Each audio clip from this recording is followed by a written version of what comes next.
killings of innocent people in Gaza, the seizure of Palestinian land and so on.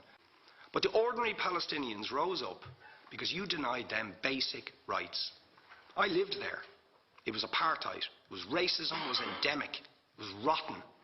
Absolutely, I was shocked within weeks of living there to see how you treated Palestinian people. And isn't it the fact that the law of return, which is the basic law of the Israeli state, is a racist apartheid law because it confers rights on Jews that it denies to Palestinians.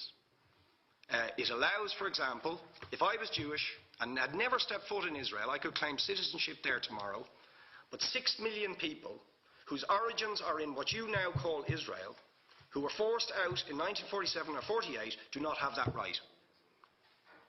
Isn't that part of the reason why the Palestinians are in dispute with Israelis?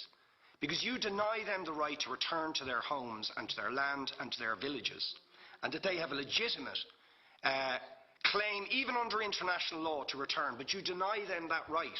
Why do you deny them that right?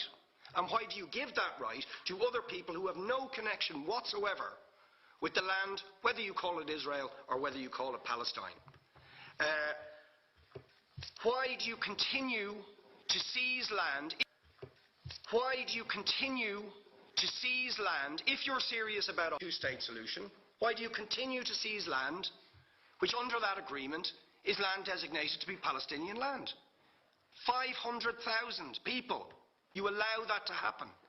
Why do you allow it to happen? If you're serious about giving this land to the Palestinians, are you not just taking us, Ambassador, for idiots?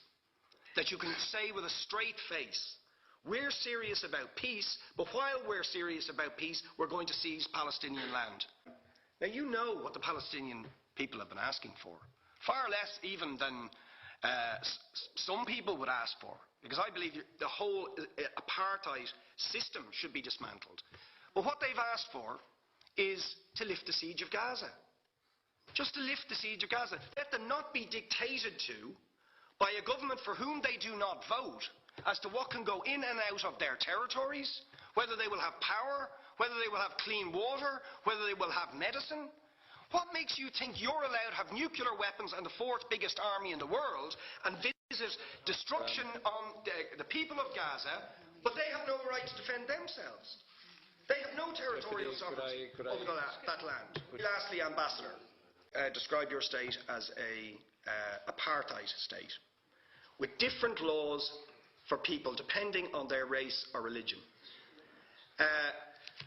Now, isn't that just the case that, for example, at checkpoints going into the West Bank, there's a channel if you're Israeli or European, and there's a channel if you're Arab?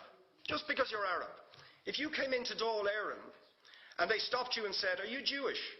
Oh no, sir, you can't come in through the same entrance as Irish people or European people because you're Jewish. You would call that racism and apartheid.